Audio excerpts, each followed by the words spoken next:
فيه مجال للتعاون ان شاء الله، ونحاولوا ان شاء الله كيف ننميو هذا التعاون ونسعوا ليه ان شاء الله. وكل فرد فينا راه مطالب وملزم انه يشارك حتى ولو كان ب1%.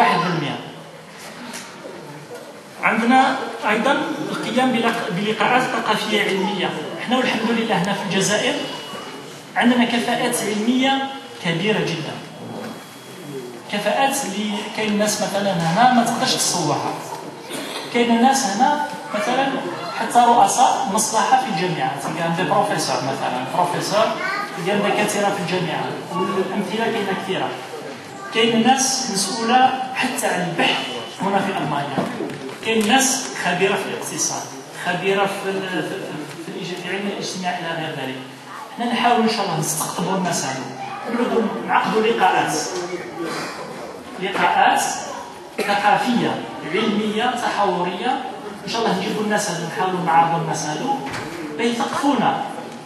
كاين ناس مثلا هنا اللي ما على بالوش واش كيصرا في الجزائر، قادرين نستضيفوا ناس من الجزائر حتى يكون وزير. حنا كون عضو منظمين نقدروا نستدعيو اي واحد، كون يعود عندنا صوت اي واحد نقدروا نستدعيوه. بصح الا كان كنا فاشلين في 10 ولا 15 ما نقدروا نديروا والو.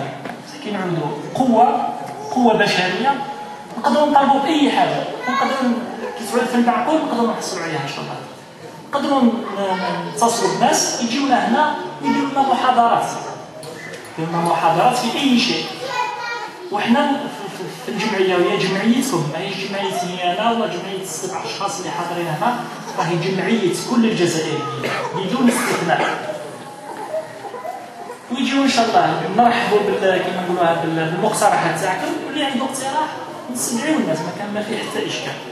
يعني هذا فيما يخص اهداف الجمعيه.